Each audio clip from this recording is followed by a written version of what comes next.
Hello students, welcome back to our channel. So AP SET 2024కి సంబంధించి B pharmacy and ఫార్మాటిక్ counselling సంబంధించి సక్సెస్ఫుల్గా మనకు ఫస్ట్ కౌన్సిలింగ్ అనేది అయితే కంప్లీట్ అయిపోయింది.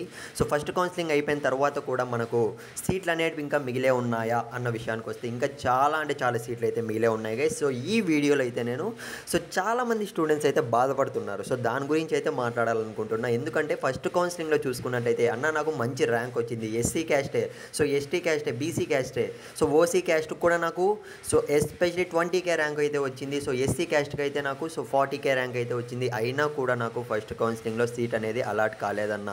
సో అసలు సెకండ్ కౌన్సిలింగ్లో మాకు ఎందుకంటే ఫస్ట్ కౌన్సిలింగ్లో సీట్స్ అన్నీ కూడా ఫిల్ అయిపోయి ఉంటాయి. సెకండ్ కౌన్సిలింగ్లో మాకు సీట్ వస్తుందా రాదా, సో నిజంగా వస్తుందో రాదో ఒక క్లారిటీ అయితే ఇవ్వండి అన్న. సో అసలు ఎన్ని సీట్లు ఉన్నాయో కూడా ఒక క్లారిటీ అయితే ఇవ్వండి. ఈ విధంగా అయితే కామెంట్స్ అయితే చేస్తున్నారనమాట. సో ఎందుకంటే ఫస్ట్ కౌన్సిలింగ్లో సీట్ రాలేదు, నాకు రాలేదు, మా ఫ్రెండ్కి వచ్చింది. సో వాళ్ళ ఫ్రెండ్స్కి కూడా వచ్చింది, నాకు రాలేదు. సో ఈ విధంగా చాలామంది స్టూడెంట్స్ అయితే బాధపడుతున్నారు. సో గైస్ నేను ఒక్కటే చెప్తున్నా, సో ఎవరికైతే ఎక్స్పెక్ట్ చేసిన కాలేజ్ రాలేదో, ఫస్ట్ ఆఫ్ ఆల్ మీకు వచ్చిన కాలేజ్లో మీరు సబ్మిట్ చేశారని అయితే అనుకుంటున్నా. అంటే సో జాయినింగ్ లెటర్ ఉంటుంది కదా, సో మొత్తం కూడా సీట్ అలాట్మెంట్ ఆర్డర్ కూడా సబ్మిట్ చేశారనుకుంటున్నా. ఇకపోతే సో మీరైతే సేఫ్ సైడ్లో ఉన్నట్లే. ఇకపోతే సో ఎవరికైతే నో సీట్ అలాటెడ్ అని వచ్చిందో మీకు చెప్తున్నా, ఖచ్చితంగా కింద టెలిగ్రామ్ గ్రూప్ లింక్ అయితే పెట్టాను, మీరు వెంటనే అయితే అక్కడ జాయిన్ అయిపోండి. ఎందుకంటే సో ఎవరికైతే సీట్ రాలేదో ప్రతి ఒక్క స్టూడెంట్ కూడా అక్కడ ఉన్నారనమాట. సో మీరే డిస్కస్ చేసుకోవాలి.